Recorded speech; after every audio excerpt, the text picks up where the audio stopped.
ایک بار جبریل علیہ السلام نبی کریم کے پاس آئے تو آپ صلی اللہ علیہ وسلم نے دیکھا کہ جبریل کچھ پریشان ہے۔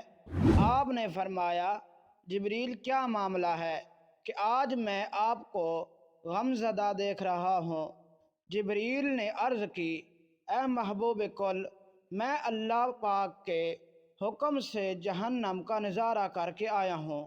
اس کو دیکھنے سے مجھ پہ غم کے آثار نمودار ہوئے ہیں۔ نبی کریم نے فرمایا، جبریل مجھے بھی جہنم کے حالات بتاؤ۔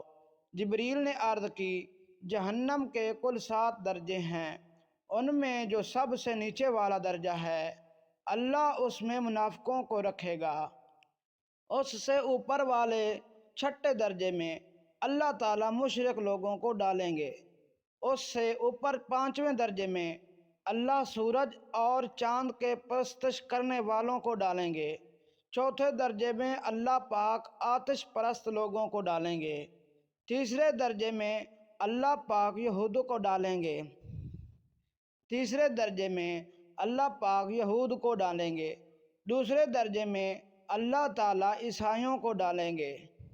یہ کہہ کر جبریل علیہ السلام خاموش ہو گئے تو نبی کریم نے پوچھا، جبریل آپ خاموش کیوں ہو گئے؟ مجھے بتاؤ کہ پہلے درجے میں کون ہوگا؟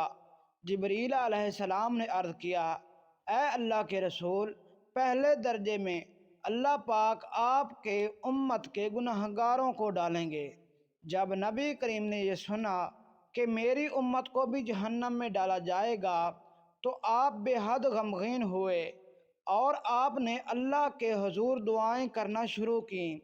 3 دن ایسے گزرے، اللہ کے محبوب مسجد میں نماز پڑھنے کے لیے تشریف لاتے، نماز پڑھ کر حجرے میں تشریف لے جاتے اور دروازہ بند کر کے اللہ کے حضور رو رو کر فریاد کرتے۔ صحابہ حیران تھے کہ نبی کریم پہ یہ کیسی کیفیت طاری ہوئی ہے، مسجد سے حجرے جاتے ہیں، گھر بھی تشریف لے کر نہیں جا رہے۔ جب تیسرا دن ہوا تو سیدنا ابو بکر سے رہا نہیں گیا، وہ دروازے پہ آئے، دستک دی اور سلام کیا، لیکن سلام کا جواب نہیں آیا۔ آپ روتے ہوئے سیدنا عمر کے پاس آئے اور فرمایا کہ میں نے سلام کیا لیکن سلام کا جواب نہ پایا، لہذا آپ جائیں، آپ کو ہو سکتا ہے سلام کا جواب مل جائے۔ آپ گئے تو آپ نے 3 بار سلام کیا لیکن جواب نہ آیا۔ حضرت عمر نے سلیمان فارسی کو بھیجا لیکن پھر بھی سلام کا جواب نہ آیا۔ حضرت سلیمان فارسی نے واقعے کا تذکرہ حضرت علی رضی اللہ تعالی عنہ سے کیا۔ انہوں نے سوچا کہ جب اتنے عظیم شخصیات کو سلام کا جواب نہ ملا تو مجھے بھی خود نہیں جانا چاہیے بلکہ مجھے ان کی نور نظر بیٹی حضرت فاطمہ اندر بھیجنی چاہیے۔ لہذا آپ نے حضرت فاطمہ سلام اللہ علیہا کو سب احوال بتا دیا۔ آپ حجرے کے دروازے پہ آئی، ابا جان السلام علیکم۔ بیٹی کی آواز سن کر محبوب کائنات اٹھے، دروازہ کھولا اور سلام کا جواب دیا۔ ابا جان آپ پر کیا کیفیت ہے کہ 3 دن سے آپ یہاں تشریف فرما ہیں؟ نبی کریم نے فرمایا کہ جبریل نے مجھے آگاہ کیا ہے کہ میری امت بھی جہنم میں جائے گی۔ فاطمہ بیٹی، مجھے اپنی امت کے گناہگاروں کا غم کھائے جا رہا ہے اور میں اپنے مالک سے دعائیں کر رہا ہوں کہ اللہ ان کو معاف کر اور جہنم سے بری کر۔ یہ کہہ کر آپ پھر سجدے میں چلے گئے اور رونا شروع کیا، یا اللہ میری امت، یا اللہ میری امت کے گناہگاروں پہ رحم کر، ان کو جہنم سے آزاد کر۔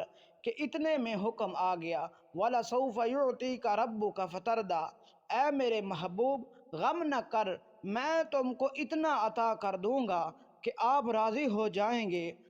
آپ خوشی سے کھل اٹھے اور فرمایا، لوگوں، اللہ تعالیٰ نے مجھ سے وعدہ کر لیا ہے کہ وہ روز قیامت مجھے میری امت کے معاملے میں مجھے خوب راضی کرے گا، اور میں نے اس وقت تک راضی نہیں ہونا جب تک میرا آخری امتی بھی جنت میں نہ چلا جائے۔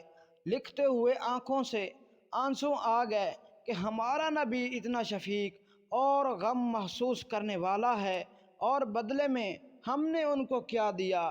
آپ کا ایک سیکنڈ اس تحریر کو دوسرے لوگوں تک پہنچانے کا ذریعہ ہے۔ میری آپ سے عاجزانہ اپیل ہے کہ اگر ہمارا یہ واقعہ آپ کو اچھا لگے تو ہمارے اس چینل کو سبسکرائب کریں اور فیس بک پیج کو فالو کریں۔ شکریہ۔